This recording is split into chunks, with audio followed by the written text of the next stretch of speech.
பார்க்க முடியாது.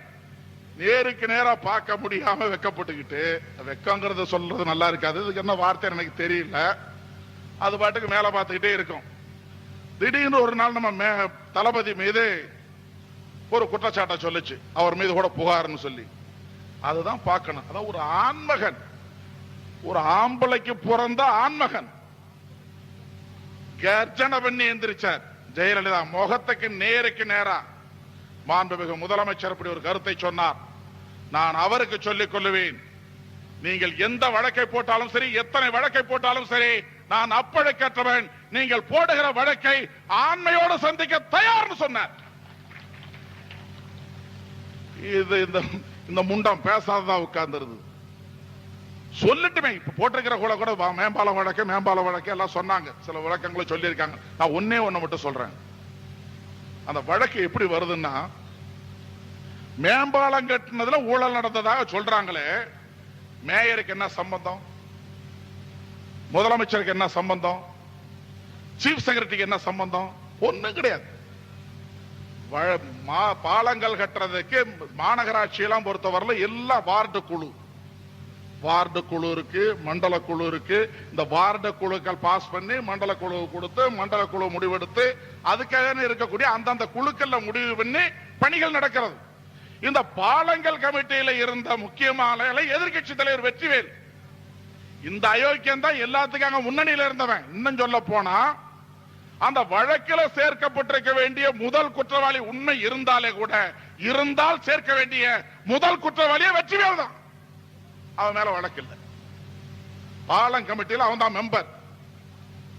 இவங்க அந்த எஸ்டிமேட் கமிட்டி, பாலம் கமிட்டி, இவங்க எல்லாம் கொடுக்கிற ரிப்போர்ட் மேயர் சபையில வச்சு பாஸ் பண்ற வேலை தான் அவரு வேலை. பாஸ் பண்றதுக்கு முன்னாடி அதை முறைப்படி எல்லாம் பரிசீலிச்சு கொடுக்க வேண்டியவன் கமிஷனர். நீ நியாயமா பார்த்திருந்தா அந்த கமிஷனர் மேல போட்டிருக்க வழக்கு, கமிஷனர் மேல இல்ல. 1ஆம் நம்பர் அயோக்கிய வெற்றிவேல் மேல இல்ல. மேயரை வழக்குல சேர்க்கிறாங்க. முதலமைச்சருக்கு என்ன இருக்கு? பாலம் கட்டுறதுக்கு முதலமைச்சர் போய் கார்பரேஷன்ல பாலத்துக்கு டெண்டர் விடுறாரு, சம்பந்தமே இல்ல. ஆனா ஜெயலலிதா வந்து தேடி தேடி பார்த்தா எந்த ஃபைல் எதுவும் கிடைக்கல. ஏதாவது ஒரு வகையில கலைஞரை கைது பண்ணிடணும். ஏன் சீக்கிரம் பண்ணணும்? சீக்கிரம் பண்ணணும்னா தான் முதலமைச்சரா இருக்க முடியாது. நான் அதுக்கு அப்புறம் சொல்றேன், முதலமைச்சரா இருக்க முடியாதுங்கிறது. அதனால சீக்கிரமா தாங்கிட்ட இருக்கிற நாட்கள், அது 3 மாசமோ 6 மாசமோ இருக்கிறதுக்குள்ள இதை செய்தவங்களுக்கு ஆத்திரத்துல செய்த காரியமே தவிர வேற ஒண்ணு இல்ல. இன்னும் கூட இன்னொரு அந்த வழக்கில் இருக்க சிறப்புக்கு பாருங்க, சீஃப் செக்ரட்டரியா இருந்த நம்பியார், அவரையும் வழக்கில் சேர்த்திருக்கு. என்ன வேடிக்கைன்னா, இந்த பாலங்கள் பற்றிய சப்ஜெக்ட் கவர்மெண்ட்டுக்கு வர்றதுக்கு முன்னாடியே அவர் ரிட்டையர் ஆயிட்டார். பாலங்கள் சப்ஜெக்ட் ஃபைல் கவர்மெண்ட்டுக்கு வர்றதுக்கு முன்னாடியே ஒரு ரிட்டையர் ஆன போன சீஃப் செக்ரட்டரி மேலேயும் வழக்கு. எதுக்காக சொன்னா, ஜெயலலிதா மேல இந்த சிறப்பு நீதிமன்றங்கள்லாம் அமைக்கிறதுக்கு அந்த நடவடிக்கைகள் எடுக்கிறப்ப அவர் இருந்தார் சீஃப் செக்ரட்டரி. அவரையும் சேர்த்து, எனக்கு எதிரா யாரெல்லாம் இருந்தாங்களோ எல்லாத்தையும் சேர்த்து, யாரையும் விடாத, வழக்கு ஒண்ணு இல்லன்னா பரவாயில்ல, இப்ப புடி, அவ்வளவுதான். ஒண்ணு இல்லங்கிறது தெரியும். அதான் நீதிபதி அசோக்குமார் ரொம்ப திறமையா கேட்டார். ஒரு கேஸ்ன்னு சொன்னா, அந்த ஆச்சாரியலை பற்றி சொன்னாங்களா, 1ஆம் நம்பர் அயோக்கியம். சுடுகாட்டு கொட்டையில ஜெயலலிதா ஆட்சியில் அவன் கொள்ளையடிச்சதுக்காக சிபிஐல மாட்டிக்கிட்டு இருக்கிறான். அவன் கம்பி என்ன வேண்டிய கிராக்கி. அவன் வந்து 20ஆம் தேதி பதவியே இருக்கிறான் கமிஷனரா. 26ஆம் தேதி அங்க வந்து உட்கார்றான் ஆபீஸ்ல. 27ஆம் தேதி அவங்ககிட்ட ஒரு புகாரை கொடுக்கறானுங்க. அந்த புகாரை 28ஆம் தேதி ஒரு நாள்ல 2500 பக்கத்தை படிச்சானா. உடனே அன்னைக்கே புகார். அப்ப அவர் கேட்கிறாரு நீதிபதி, எப்பா நீ ஒரு கமிஷனர், இந்த புகார் பூரா படிச்சியா? படிச்சங்க. அது எப்படியா ஒரு நாளுக்குள்ள இவ்வளவு படிச்சங்க. சரி, இந்த வழக்கில் குற்றம் செய்திருப்பதாக தெரியுதுன்னு சொன்னா, நீ இந்த சம்பந்தமா லஞ்ச ஒழிப்பு, இது லஞ்ச ஒழிப்பு வழக்கு, லஞ்ச வழக்கு தானே, லஞ்ச ஒழிப்பு துறைக்கு தானே நீங்க அனுப்பணும். அது இல்லாம சிபிசிஐடிக்கு நீ நேரடியா எப்படி கொடுத்தேன்னு கேட்கிறாரு. பதில் சொல்ல முடியும். சரி, விசாரணை அதிகாரி யாரு? அவரை கூப்பிடு. ஏயா நீதான் விசாரணை அதிகாரியா? ஆமா. இத விசாரிச்சியா? விசாரிச்சேன். விசாரணையில் உனக்கு என்ன தெரிஞ்சது? முடிக்கிறான். இந்த வழக்கில் நீ இதுவரை வழக்கில் சொல்லப்பட்டிருக்கிற 14 பேர்ல யாராவது ஒருவராவது ஏதாவது ஆதாயம், ஏதாவது எவ்வளவுன்னு கூட இல்ல, யாராவது ஒருவராவது இந்த வழக்கில் ஏதாவது ஆதாயம் பெற்றிருக்கிறார்கள் என்பதற்கான ஆதாரம் உனக்கு ஏதாவது கிடைச்சிருக்குதா? இல்லைங்க. ஆதாயம் பெற்றிருக்கிறாங்க நீ நினைக்கிறியா? இல்லைங்க. அப்புறம் எதுக்கு ஏன் வழக்குங்கிற? அதாவது நீ தப்பு பண்ணனான்னு சொன்னா, தப்பு பண்ணனான்னு சொன்னா தானே வழக்கு போடணும். தப்பே இல்ல, விசாரணை அதிகாரியும் கண்டுபிடிக்கல, புகார் கொடுத்தவனும் கண்டுபிடிக்கல, அப்புறம் எதுக்கு வழக்கு? அதான் கேட்கிறார். இப்படி கேட்டதுனால ஒரு விசாரணை நீதிபதி வந்து இப்படி கேள்வி கேட்டது தப்பு. நாங்க ரிமாண்ட் பண்ண சொன்னா தானே பண்ண வேண்டியதான அவரு எதை கேள்வி கேட்டார்? ஆகவே இதையெல்லாம் குறிப்பில இருந்து நீக்கிடு. சட்டசபை குறிப்புல காளிமுத்து நீக்கிற மாதிரி நீதிபதி எழுதின குறிப்புகளை நீக்கிற சொல்லி அவன் மேல கேஸ் போட்டாங்க. நீதிபதி தெளிவா சொல்லிட்டார், இவன் சொல்லும் போதெல்லாம் இவன் ரிமாண்ட் பண்ணுனா பண்றதுக்கு, விடுதலை செய்யணும் சொன்னா செய்யறதுக்கு நான் ஒண்ணு அங்க ரப்பர் ஸ்டாம்ப் இல்ல, சட்டப்படி விசாரிக்க வேண்டிய விசாரணைகளை விசாரித்து நான் பதிவு செய்திருக்கிறேன் தைரியமா சொன்னார் நீதிபதி. இவன் முழிச்சுக்கிட்டு இருக்காங்க, வழக்கு ஒண்ணும் கிடையாது, வழக்கு ஒண்ணும் கிடையாதுன்னு தெரிஞ்சு செய்யறாங்க. இப்ப அந்த பொம்பளை பண்ற வேலை எல்லாம் என்னன்னா ஒண்ணும் கிடையாதுங்க. சட்டசபையில் ஒரு நாள் எப்படி இருக்குன்னா சொல்லு, சட்டமன்றத்தில் கடந்த ஆட்சியாளர்கள் கஜானாவை எல்லாம் காலி செய்து விட்டு போய் விட்டார்கள் அப்படின்னு.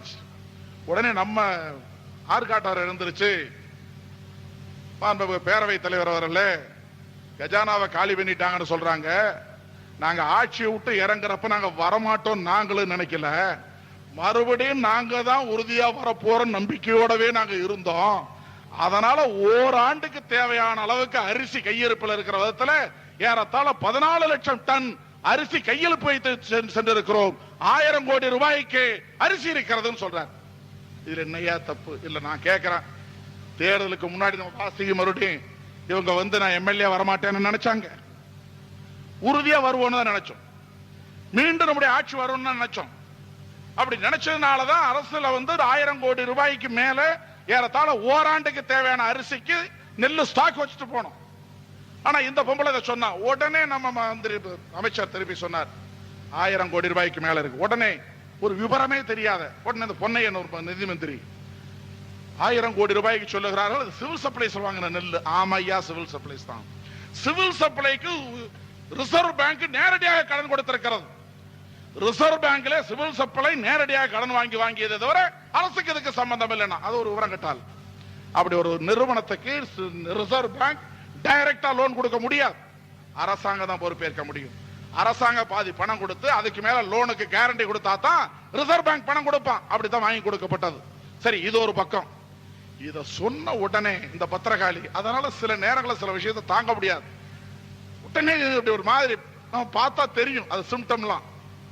யாராவது பேய் பழைய காலத்துல மாதிரி பேய் ஓட்டுறதெல்லாம் இல்ல. நான் முன்னெல்லாம் பழைய காலத்துல கோயிலுக்கு கீழே கூட்டிட்டு போனாங்கன்னா கொஞ்சம் அந்த இளம் பெண்கள் கொஞ்சம் கன்னி பெண்களா இருக்கிற அந்த பெண்கள் பார்த்தாங்கன்னா அந்த கூட்டிட்டு போறவங்க பெரியவங்க சாமி ஒரு தடவை பார்த்து பிள்ளை ஒரு தடவை பார்த்துக்குவாங்க. ஏன்டானா சிலர்ல பேய் இருந்தா சாமி கோயிலுக்கு வராது, இல்லைன்னா வெளியிலேயே ஆடும்பாங்க. அது ஒரு காலகட்டம். அந்த மாதிரி இதுக்கு பேய் எப்ப பிடிக்குதுன்னு பார்த்துக்கிட்டே இருந்தா தெரியும். நான் பார்த்துட்டு நான் சொல்லிக்கிட்டே இருந்தேன், நமக்கு அதை பற்றி கொஞ்சம் நல்லா தெரியும். பேய் எந்திரிக்க போகுது, தட்டால் எந்திரிச்சது. நீங்கள் 14 லட்சம் டன் இருப்பதாக சொல்லுகிறீர்களே, அந்த அரிசி எல்லாம் அழுகி போன அரிசி. எங்களுக்கு புரியல, இங்க தாய்மாரெல்லாம் இவ்வளவு பேர் இருக்கிறீங்க, அரிசி எங்காவது அழுகி போயிருமா? இந்த பொம்பளை சொல்லுது அதெல்லாம் அழுகி போன அரிசி, புழுத்து போன அரிசி, பூசி பிடிச்ச அரிசி, வண்டு பிடிச்ச அரிசி. ஒரே ஒரு பேய் ஆட்டம் 2 நிமிஷம் ஆடி நின்னுச்சு. நாங்கெல்லாம் சிரிச்சுக்கிட்டே இருந்தோம். நாங்க சிரிக்க அதனால என்னன்னு புரியாது, ஏன்னா நாங்க எங்களை அழுகி போன அரிசின்னு சொல்லுதேன்னு பார்த்துக்கிட்டு. வேடிக்கை என்னன்னா 5 லட்சம் டன் எஃப்சிஐல இருந்து மத்திய குடோன்ல இருந்து வாங்கின அரிசி, மிச்சம் 19 லட்சம் டன் நெல்லு. நம்முடைய மண்டல கழகத்தின் பொறுப்பாளர் மாண்புமிகு உணவு அமைச்சர் நேரு அவர்கள் அவர் வாங்கி வச்சது நெல்லு. நீங்க தமிழ்நாட்டின் சரித்திரத்திலே ஒரு பொன்னெழுத்துக்களால் பொறிக்கப்படக்கூடிய ஒன்று என்று சொன்னால், தமிழ்நாட்டு உணவுத்துறையை 5 ஆண்டு காலம் ஒரே அமைச்சர் தொடர்ந்து பார்த்தார் என்று சொன்னால் அது நம்முடைய ஆட்சியிலே நேருதான். திமுக ஆட்சியும் சரி, அதிமுக ஆட்சியும் சரி, காங்கிரஸ் ஆட்சியிலும் சரி 5 ஆண்டு காலம் உணவு மந்திரியா இந்திய நாடு சுதந்திரம் பெற்றதிலிருந்து யாரும் இருந்ததே கிடையாது. ஆனா இவர் இருந்தார். 14 லட்சம் டன் ஒரு வருஷத்துக்கு தேவையான அளவுக்கு 19 லட்சம் டன் நெல்லு, 5 லட்சம் டன் அரிசி வச்சார்.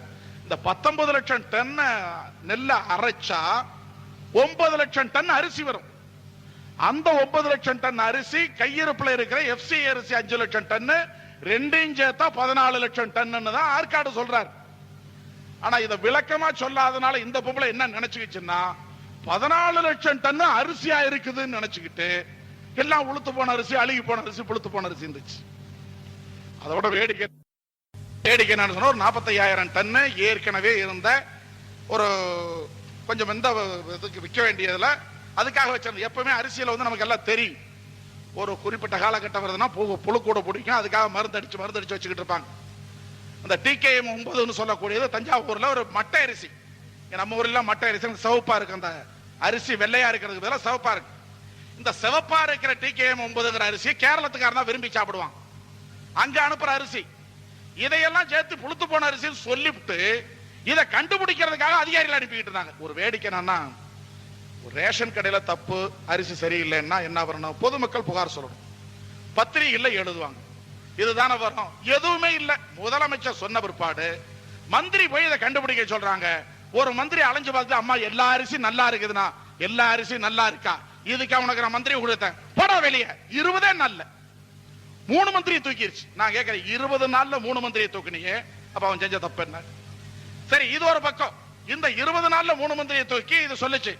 இந்த இருக்கிற மிச்ச மந்திரிகள் என்ன பண்ணா, அங்க குடோன்ல போய் அரிசி கண்டுபிடிச்சேன்னா, நம்முடைய விழுப்புரத்துல நம்முடைய முன்னாள் போக்குவரத்துறை அமைச்சர் பொன்முடி, இங்கதான் நிறைய அரிசி உளுத்து போன அரிசி, புழு பிடிச்ச அரிசி இருக்குன்னா மந்திரி அங்க பேட்டி கொடுத்தான். மறுநாள் நம்ம மந்திரி சைலண்டா பார்த்தார்.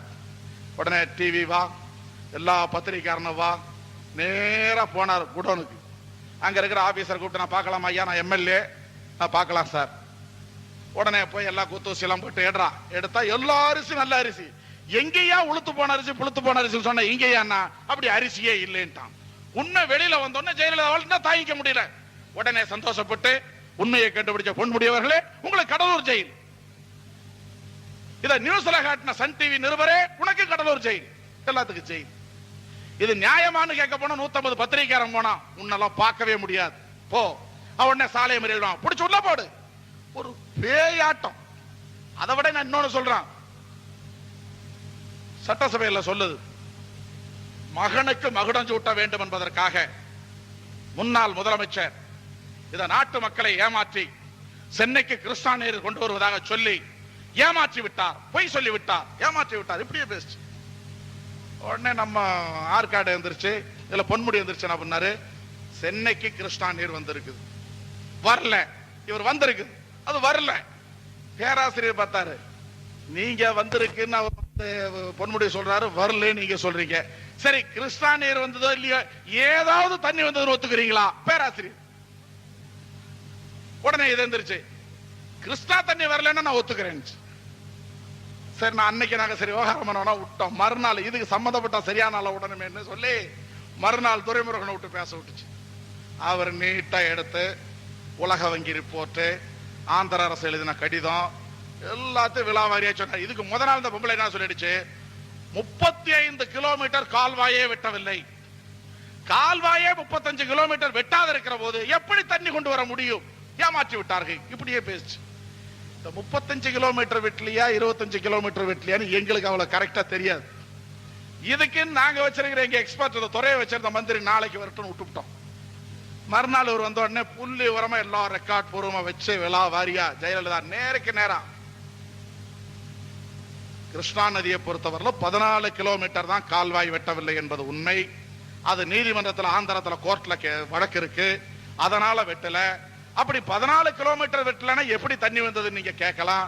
அதுக்கு பதிலா பைபாஸ் ஆக இன்னென்ன வழியில கால்வாய் மூலம் தண்ணி கொண்டு வரப்பட்டு கண்டலேறு கொண்டு வந்து கண்டலேறுல இருந்து இவ்வளவு டிஎம்சி தண்ணி கொண்டு வரப்பட்டிருக்கிறது. இது ஆந்திர அரசு எழுதின கடிதம், இது சீஃப் செக்ரட்டரி கடிதம், பிடபிள்யூடி செக்ரட்டரி கடிதம், இது உலக வங்கி குழு பார்வையிட்ட கடிதம், அவங்க கொடுத்த சர்டிபிகேட், இவ்வளவு தண்ணி வந்திருக்கு, இவ்வளவு உண்மை, இது ஆந்திர முதலமைச்சர் தான் கடிதம் அப்படின்னு சொன்னார். உடனே நீங்க சொல்ல இதெல்லாம் போய் ஆந்திர முதலமைச்சர் அவர் ஃப்ராடு. யாரு இந்த ஃப்ராடு? அந்த ஆந்திர முதலமைச்சரை பார்த்து அவர் ஒரு ஃப்ராடு இருந்துச்சு. உடனே அவர் சந்தோஷப்பட்டார். அப்படியா சரி டே நிறுத்துறா தண்ணின்ட்டாரு. அன்னை வரல கிருஷ்ணா வாட்டர் வந்துகிட்டு இருந்துச்சு. கிருஷ்ணா தண்ணி இந்த சட்டசபையில் இந்த பொம்பளை சந்திரபாபு நாயுடு ஃப்ராடுன்னு சொல்ற வரையிலும் கிருஷ்ணா தண்ணி வந்துகிட்டு இருந்தது. இது என்னைக்கு ஃப்ராடுன்னு சொல்லிச்சோ செய்தியை பார்த்தார். ரைட், நம்மளே ஃப்ராடு, அப்புறம் ஏண்டா உடனே நிறுத்துறா, நிறுத்தி விட்டார். நிறுத்தி விட்ட பிற்பாடு உடனே இது வீராப்பு, நான் நெய்வேலியில இருந்து 100 லாரியில் கொண்டு வருவேன், உடனே ஈரோட்ல இருந்து ரயில்ல கொண்டு வருவேன், இப்படி எல்லாம் சொல்லிச்சு. ஒன்னு பாச்சா பழிக்கல. அதுக்கு பிறகு நம்முடைய தலைவர் அவர்கள் தேசிய முன்னணியுடைய கூட்டத்தை கூட்டி என்டிஏ கூட்டத்தை கூட்டி சந்திரபாபு நாயுடு ஒரு அப்பீல் கொடுத்தார். சென்னை மக்கள் குடிநீருக்கு சிரமப்படுறாங்க, நீங்க கொஞ்சம் சங்கடம் பார்க்காம கிருஷ்ணா தண்ணி திறந்து விடுங்க அப்படின்னு சொல்லிட்டு முதலமைச்சருக்கு அப்பீல் கொடுத்தார். முதலமைச்சர் பொறுப்பில் இருக்கிற காரணத்தால் ஜெயலலிதா ஆந்திர முதலமைச்சர் தொடர்பு கொண்டு நேரில் சென்று பேசி கிருஷ்ணா தண்ணி கொடுக்க சொல்லி கேட்டுக்கணும் அப்படின்னு ஒரு அப்பீல் கொடுத்தார். அப்புறம் நம்ம மேயரும் தொடர்பு கொண்டு பேசினாரு. அப்புறம் உடனே சந்திரபாபு நாயுடு சரி தலைவருக்காக தண்ணி திறந்து விட்டார். இது போன்ல பேசியிருக்க, உங்க அதிகாரிகளை சீஃப் செக்ரட்டரி பேச சொல்லுங்கன்னு அவர் முடிச்சிட்டார். இந்த அதிகாரிகள் போய் அவங்க செக்ரட்டரியை பார்த்திருக்காங்க. ரைட், தண்ணி திறந்து விட்டாங்க. சந்திரபாபு நாயுடு தலைவர் கலைஞருக்கு ஒரு கடிதம் எழுதுறார். என்டிஏ கூட்டத்தில், உங்களுடைய தலைமையில் கூடிய என்டிஏ கூட்டத்தில் சென்னைக்கு கிருஷ்ணா தண்ணீர் விட வேண்டும் என்று கேட்டுக்கொண்டதற்கு ஏற்ப தங்களுடைய கடிதத்தை தொடர்ந்து சென்னை நகர மக்களுக்காக கிருஷ்ணா தண்ணீர் திறந்து விட்டிருக்கிறேன் என்று சந்திரபாபு நாயுடு தலைவர் கலைஞருக்கு கடிதம் எழுதுறார். தலைவர் கலைஞர் அவர்கள் அந்த கடிதத்தை பத்திரிகையாளர்களுக்கு கொடுத்துட்டு நான் சந்திரபாபு நாயுடுவுக்கு நன்றி தெரிவித்துக் கொள்ளுகிறேன் சொல்லி சந்திரபாபு நாயுடுவுக்கு தலைவர் நன்றி சொல்றார். இத பார்த்த உடனே சரி இதோட விட்டு தொலைலாம் சனிய உடனே என்ன பண்ணது, இல்லை இல்லை நான் சந்திரபாபு நாயுடு பேசியதால் தான் தண்ணி வந்தது, நான் அதிகாரிகளை அனுப்பி பேசியதாலே தான் தண்ணி வந்தது, நான் எடுத்துக்கொண்ட முயற்சியாலே தான் கிருஷ்ணா தண்ணி வந்தது சொல்றது யாரு? ஜெயலலிதா.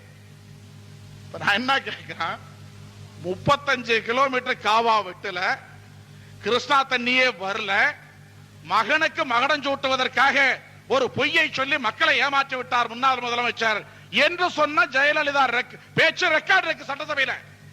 அப்படின்னா தண்ணி விட்டதா சொல்ற சந்திரபாபு நாயுடு ஃப்ராடுன்னு சொன்னியே, தலைவர் கலைஞர் ஏமாற்றி விட்டார்னு சொன்னியே, அதுக்கு பிறகு நான் பேசித்தான் தண்ணி வந்ததுன்னு சொல்றியே, அப்ப 35 கிலோமீட்டர் கால்வாய் ஒரு மாசத்துல வெட்டிட்டியா? இதெல்லாம் நாங்க கேட்க மாட்டோமா? இருக்கு. 16ஆம் தேதி பட்ஜெட் கூட்டம்னு கூடுது. அதுக்கு பிறகு சட்டசபைன்னு ஒண்ணு நடந்தா சட்டசபையில திமுக உறுப்பினர்களோட ஏற்கனவே இருக்கிற நம்முடைய அணியின் 37 உறுப்பினர்களோட இப்ப ஒரு பிளஸ் 20 பேர் யாரு? பாமக எல்லாம் சேர்ந்து 57. இந்த சட்டசபை எப்படி இருக்க போகுதுங்கிறது இனி போக போக தெரியும். இனிமேல் நான் என்ன கேட்கிறேன், இது ஒவ்வொன்றுக்கு அரிசி பிரச்சனைக்கு பதில் சொல்லி ஆகணும், தலைவர் கைது பிரச்சனைக்கு பதில் சொல்லி ஆகணும், கிருஷ்ணா தண்ணி பிரச்சனைக்கு பதில் சொல்லி ஆகணும், சட்டசபையில சொன்ன தவறான தகவல் ஒவ்வொன்றுக்கு ஜெயலலிதா பதில் சொல்லி ஆகணும். ஆனா அந்த பதில் எல்லாம் சொல்லி முடிக்கிறவர்கள் ஒரு முதலமைச்சரா இருப்பாராங்கிறதா சந்தேகம். என்னையா இப்படி சொல்றீங்கன்னு நினைக்கலாம். முடிஞ்சு போச்சு. நியாயமா தார்மீகமா பார்த்திருந்தா 4 நாளைக்கு முன்னாடி ஜெயலலிதா ராஜினாமா பண்ணிருக்கு. உச்ச நீதிமன்றம் என்ன தீர்ப்பு சொல்லியிருக்காங்கன்னு சொன்னா, அரசு ஊழியர்களாக இருக்கக்கூடியவர்கள், அரசு ஊழியர்கள் யாருன்னு சொன்னா அரசாங்க ஊழியர்களாக இருக்கக்கூடிய ஊழியர்கள் பிளஸ் அமைச்சர்கள், முதலமைச்சர், இவங்க எல்லாருமே அரசு ஊழியர்கள் தான். அமைச்சர்கள், முதலமைச்சர் எல்லாருமே அரசு ஊழியர்கள் தான். அரசு சம்பளம் வாங்குறாங்க, கோப்புகள்ல கையெழுத்து போடுறாங்க, பணம் சாங்ஷன் பண்றாங்க, ஆக அரசு நிர்வாகத்தை நடத்துறாங்க. இவங்க எல்லோரும் அரசு ஊழியர்கள். ஏற்கனவே பல தீர்ப்புகள் உச்ச நீதிமன்றமே சொல்லியாச்சு. ஆக ஒரு முதலமைச்சராக இருக்கிற ஏற்கனவே டான்சி கேஸ்ல கூட ஜெயலலிதாவுக்கு தண்டனை கொடுக்கப்பட்டிருப்பது அரசு ஊழியராக இருக்கக்கூடிய ஒரு முதலமைச்சர் அல்லது ஒரு அமைச்சர் அரசு சொத்தை வாங்கியது தவறு என்பதற்காகத்தான் தண்டனை. அப்ப அரசு ஊழியர். இப்ப நீதிமன்றம் என்ன சொல்லிடுச்சுன்னு சொன்னா, அரசு ஊழியராக இருக்கக்கூடிய ஒருவர் தண்டனை பெற்றிருந்தால் அந்த தண்டனை காலத்திலே அரசு பணி செய்யக்கூடாது. பஞ்சாப்ல ஒரு அரசு ஊழியர் ஒரு வழக்கு போட்டு அவருக்கு தண்டனை கொடுத்துட்டாங்க, ஊழல் குற்றச்சாட்டு. தண்டனை கொடுத்த உடனே இவர் என்னன்னா அப்பீல் கொடுத்தார், ஜெயிலுக்கு போறதை நிறுத்தி வச்சுட்டாங்க. யார்? நம்ம ஜெயலலிதா மாதிரியே. இப்ப ஜெயலலிதா கொடுத்த தண்டனைக்கு ஜெயிலுக்கு போறதுக்கு ஜாமீன் கொடுத்துட்டாங்க, நிறுத்தி வச்சுட்டாங்க. ஆனா கன்விக்ஷன் இருக்கு. கன்விக்ஷன் சொல்லக்கூடிய அந்த தண்டனை இருக்கு, குற்றவாளின்னு சொன்னது இருக்குது. ஜெயிலுக்கு போறதுதான் நிறுத்தி வைக்கப்பட்டிருக்கு. அப்ப அந்த ஜெயிலுக்கு போறதை நிறுத்தி வச்சிருக்கிற காரணத்தினாலேயே நீ அரசு ஊழியராக பணியாற்றலாம் என்பது தவறு. நீ நீதிமன்றத்திலே அப்பீல் செய்து முழுமையாக வழக்கு தள்ளுபடி ஆகிற வரை அரசு பணியில் நீ இருக்க கூடாது சொல்லியாச்சு. அப்படின்னு சொன்னால் ஜெயலலிதாவுடைய அப்பீல் வழக்கு 2 வழக்கும் முழுமையாக தள்ளுபடி ஆகிற வரை ஒரு நாள் கூட ஜெயலலிதா முதலமைச்சராக இருக்க கூடாது. இதுக்கு தான் கபூர் வழக்கு தாக்கல் பண்ணிட்டார். ஏற்கனவே ஜெயலலிதா முதலமைச்சராக பதவியேற்றது தவறுன்னு சொல்லி தாக்கல் பண்ண வழக்கு செப்டம்பர் 4 வருது. செப்டம்பர் 4 வரல இந்த பொம்பளை பல கையெழுத்து போட்டுருவாங்கிறதுனால கபூர் இன்னொரு வழக்க போட்டு அந்த அடிப்படையில உடனடியாக ஜெயலலிதா வழக்கு போட்டாச்சு. அதுவும் வருது. இதுக்கு முன்னாடி நாங்க சில வழக்கு போட்டோம். நானும் நம்முடைய பேரவை தலைவர் குப்புசாமி அவர்கள் இப்ப ட்ரையல்ல இருக்கக்கூடிய வழக்குகள் எல்லாம் சிபிஐ தான் விசாரிக்கணும் அவர் வழக்கு போட்டிருக்காரு. இப்ப நான் என்ன வழக்கு போட்டேன்னா, ஜெயலலிதா குற்றவாளி, ஒரு குற்றவாளி முதலமைச்சர் ஆயிட்டார். அந்த முதலமைச்சரானவர் உள்துறை இலாக்காவை அவர் கையில வச்சிருக்கார். உள்துறையில தான் காவல்துறை எல்லாம் இருக்கு. இப்ப இந்த அதிக வழக்கறிஞர்கள் நியமிக்கிற பொறுப்பு முதலமைச்சர்கிட்ட இருக்கு. ஆக இவர் குற்றவாளி. இந்த குற்றவாளிக்கு எதிராக அரசின் சார்பில் வாதாடுவதற்கு வழக்கறிஞர்களை குற்றவாளி நியமிக்க கூடாது. குற்றவாளிக்கு ஆதரவா ஒரு வக்கீல் அவங்க கட்சி வக்கீல் வழக்காடுவான், ஏற்கனவே வழக்காடிட்டு இருக்கிறான். இப்ப அரசாங்கத்து சார்பில் நம்ம ஏற்கனவே நம்ம வழக்கறிஞர் அரசாங்க வக்கீல் இருந்தாங்க. இப்ப நம்ம வக்கீல்லாம் விலக்கிட்டு அவங்களே போட்டாங்க. நாங்க அதனால போன மாசம் நம்முடைய பேரவையின் சார்பில் நடத்துற உழைப்பாளி பத்திரிகையோட ஒரு கார்ட்டூன் போட்டோம். தினமணியில் வந்ததுதான். நீதிபதி ஜெயலலிதா, குற்றவாளி ஜெயலலிதா, குற்றவாளிக்கு எதிராக வழக்காடுற வழக்கறிஞரும் ஜெயலலிதா. அப்படின்னா என்ன பொருள்? எல்லாம் ஒண்ணு. ஆக ஒரு குற்றவாளியை தனக்கு எதிராக வழக்காட ஒரு வழக்கறிஞர் நியமித்தால் எப்படி நீதி கிடைக்கும் என்று சொல்லி வழக்கு நான் போட்ட வழக்கு ஆலந்தூர் பாரதி 2 பேர் போட்டோம். இப்ப எங்க வழக்கறிஞர் என்ன பண்ணாங்கன்னு சொன்னா, ஏற்கனவே அட்வொகேட் ஜெனரலாக இருந்த வெங்கடபதி அவர்களே இந்த ஜெயலலிதாவுக்கு எதிரான வழக்கை அரசின் சார்பில் இருந்து நடத்தலாம் சொல்லியிருக்காங்க. ஆனா அவருக்கு அசிஸ்டண்டா இருக்கிறதுக்கு ஜெயலலிதா போட்ட வக்கீல்கள் இருக்கலாம்னு சொல்லி ஒரு தொக்கல் இருக்குது. அதுக்காக ஒரு கிளாரிபிகேஷன் பெட்டிஷன் பண்ண நாளைக்கு ஃபைல் பண்ணுவாங்க. இதை தொடர்ந்து அம்மா எவனா ஏதாவது ஒரு ஃபைல் கோப்பு நகருதா, ஒரு காரியம் நடக்குதா? ஒண்ணு கிடையாது. நான் சென்னையில என் தொகுதியில் வேற மாதிரி அதிகாரிகளை கூப்பிட வேண்டியது, இது செய்யறியா இல்லையா, இல்ல சாலமறியல் 2ல 1 சொல்றா முடி. உத்தரவு போட மந்திரியாகவும் தேவையில்லை, மந்திரி சேர்த்து பார்த்துக்கிறப்போ இப்படித்தான் வேலை வாங்கிட்டு இருக்கு, இல்ல நடக்காது. ஆனா எந்த கோப்பு எதுவும் நடக்கிறது இல்லை. ஒரு அரசாங்கமே செயலற்ற நிலை. எந்த அதிகாரி இப்ப கையெழுத்து போட தயாரா இல்ல. ஜெயலலிதாவுக்காக ஒரு சில காவல்துறை அதிகாரிகள் இத மாதிரி நடந்திருக்காங்களே, இப்ப அவங்களே வருத்தப்பட்டு இருக்கிறான். நான் ஒண்ணு மட்டும் உறுதி, இந்த காவல்துறை அதிகாரிகள் சில பேர் தலைவர் கலைஞர் மீது கைது வைத்திருக்கிறார்களே, இது அரசாங்கம் என்ன நடவடிக்கை எடுக்கிறது என்று சொல்ல, இயற்கையாகவே அவனெல்லாம் நல்ல சாவு வந்து நிச்சயம் செய்ய மாட்டான். ஒண்ணு கை கால் விளங்காம இல்லைங்க தெருவுலங்க நாய் மாதிரி அடிபட்டு சாவாங்களே தவிர ஒரு நல்ல சாவு வராது. அது நிச்சயம். ஆனா ஒண்ணு மட்டும் உறுதி, இந்த அம்மையார் ஆடுற ஆட்டத்துக்கு இங்க நம்ம கணேசனை யாரோ சொன்னாங்க, இல்லைங்க தாய்மார்கள் இருக்காங்க சொல்றது நல்லா இருக்காது. நிர்வாணமா அண்ணா சாலையில கூட்டிட்டு அது கேப்ப அண்ணா சாலையை கேவலப்படுத்துறீங்க. இத அந்த மாதிரி கூட்டிக்கிட்டு போனா எவனா பார்த்தான்னா பார்த்தவங்கதியில என்ன ஆகும்?